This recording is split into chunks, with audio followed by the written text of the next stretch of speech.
Місцеві новини на Радіо Респект. Вітаю у студії новин на Радіо Респект. Працює Віктор Терещук.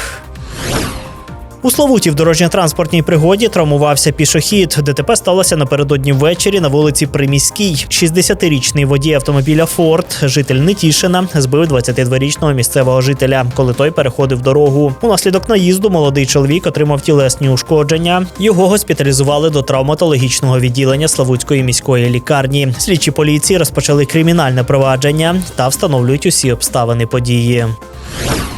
На Рівненщині чоловік викрав автомобіль у свого сусіда. Подія трапилася у селищі Демидівка. Після сварки з власником автівки 40-річний зловмисник сів у чужу автівку, завів її ключами, що були у замку, та поїхав геть. Проте вже за півкілометра він не впорався з керуванням та врізався у металевий паркан. Поліцейські, які прибули на місце ДТП, помітили у водія ознаки сп'яніння. Проте проходити огляд він відмовився. З'ясувалося також, що чоловік уже був позбавлений права керування. Тепер, окрім адмінпротоколів, йому загрожує кримінальна відповідальність за угон автомобіля. Транспорт вилучили на спецмайданчик. У Рівненському обласному госпіталі ветеранів війни запрацював новий лікувально-реабілітаційний корпус. Сучасний центр створили за ініціативи президента України завдяки фінансовій допомозі Євросоюзу. Вартість проєкту склала понад 1 мільярд 300 мільйонів гривень. У новому корпусі ветерани та постраждалі від війни зможуть отримувати комплексну допомогу – від сучасного лікування травм до психологічного відновлення. Розширення госпіталю дозволить впроваджувати сучасні світові методики реабілітації та значно збільшити кількість пацієнтів, яким одночасно надаватимуть медичну підтримку. Додам, що розвиток допомоги ветеранам залишається пріоритетним напрямком для регіону.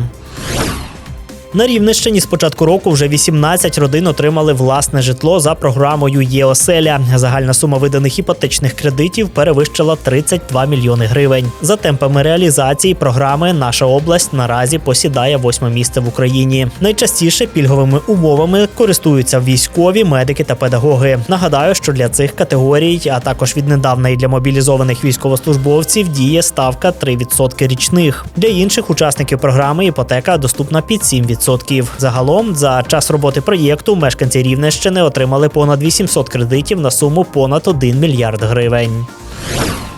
Чоловіча команда баскетбольного клубу «Рівне» провела 2 напружені матчі в Івано-Франківському баблі Суперліги. Розпочали рівняни з упевненої перемоги над Старим Луцьком 59-71. Найкращим у цій зустрічі став Віталій Биков, який приніс рівнянам 22 очки. Проте втримати темп у наступній грі проти господарів Прикарпаття Говерли не вдалося. У запеклій боротьбі наші земляки поступилися з рахунком 76-72. Наразі БК «Рівне» посідає 5-ту сходинку у турнірній таблиці.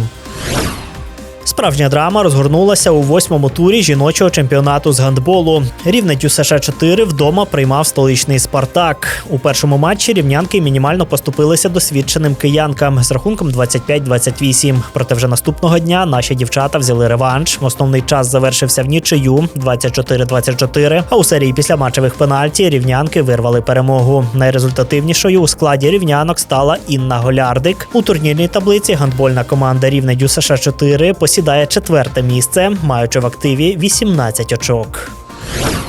А у футзальному Кубку України кардинал «Авангард» видав справжній трилер проти луцького «Любарта». Ведучи у рахунку 5-3 за декілька хвилин до кінця, рівняни втратили концентрацію та пропустили 2 м'ячі. Останній гол залетів у наші ворота за 7 секунд до сирени. У підсумку матч завершився бойовою нічиєю 5-5. Хто ж пройде до фіналу, команди тепер вирішуватимуть у повторному поєдинку 28 лютого.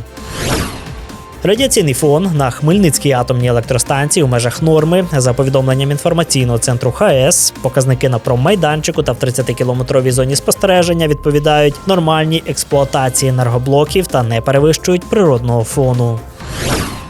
Це всі новини на цю мить. У студії Радіо Респект для вас працював Віктор Терещук. Залишайтеся з нами, бо ви на правильній хвилі.